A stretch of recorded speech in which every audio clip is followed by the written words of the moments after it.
மக்களை பிரிக்கும் சனாதானம் நிச்சயம் ஒழிக்கப்பட வேண்டும். இந்த ஆதரவு அரசியல் லாபத்திற்கான ஆதரவு அல்ல. இது ஜனநாயகத்தை பாதுகாக்கும் ஆதரவு. இது தமிழக மக்களின் தீர்ப்பை மதிக்கும் ஆதரவு. இது தமிழ்நாட்டில் பாஜகவின் மறைமுக ஆட்சியை அனுமதிக்க கூடாது என்ற உறுதியின் அடிப்படையிலான ஆதரவு. தமிழகம் எப்போதும் மதசார்பற்ற அரசியலின் மண். இந்த மண் வெறுப்பு அரசியலை ஏற்றுக்கொண்டதில்லை. மதத்தின் பெயரில் மக்களை பிரிக்கும் அரசியலை ஏற்றுக்கொண்டதில்லை. மொழி ஆதிக்கத்தையும் ஒரே கலாச்சார அரசியலையும் தமிழக மக்கள் தொடர்ந்து நிராகரித்துள்ளனர். இந்த தேர்தலிலும் அதே மக்கள் மீண்டும் நிரூபித்துள்ளனர். பெரிய கனவுகளுடன் தமிழகத்தில் காலூன்ற முயன்ற பாஜக இன்று ஒற்றை உறுப்பினராக மட்டுமே இந்த அவையில் உள்ளது. அதுவே தமிழக மக்களின் தீர்ப்பு. மக்களின் தீர்ப்பே மகேசன் தீர்ப்பு.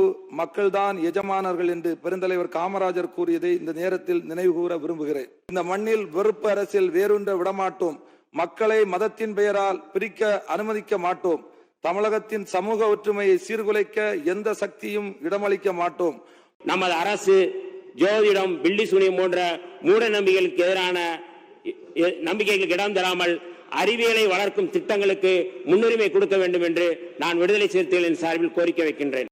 தேசிய ஒருமைப்பாடு, சமய நல்லிணக்கம், சமூக நீதி, மாநில சுயாட்சி, தமிழ் மொழியினுடைய சிறப்பு, சிறுபான்மையினோர் பாதுகாப்பு, மாநில வளர்ச்சி உள்ளிட்ட உயர்ந்த தத்துவங்களை நிலைநாட்டுவதிலே உங்களுடைய அரசு திடமாக செயல்பட வேண்டும் என்ற அவாவையும் இந்த நேரத்திலே நான் வெளிப்படுத்திக் கொள்கிறேன். மக்களை பிரிக்கும் சனாதானம் நிச்சயம் ஒழிக்கப்பட வேண்டும். இந்த ஆதரவு அரசியல் லாபத்திற்கான ஆதரவு அல்ல.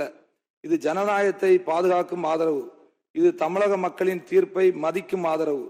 இது தமிழ்நாட்டில் பாஜகவின் மறைமுக ஆட்சியை அனுமதிக்க கூடாது என்ற உறுதியின் அடிப்படையிலான ஆதரவு. தமிழகம் எப்போதும் மதசார்பற்ற அரசியலின் மண்.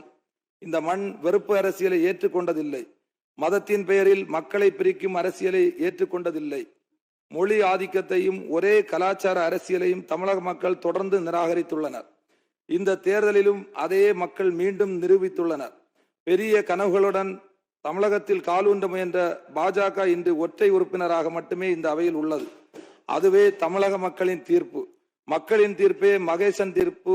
மக்கள்தான் எஜமானர்கள் என்று பெருந்தலைவர் காமராஜர் கூறியதை இந்த நேரத்தில் நினைவுகூர விரும்புகிறேன். இந்த மண்ணில் வெறுப்பு அரசியல் வேரூன்ற விடமாட்டோம்.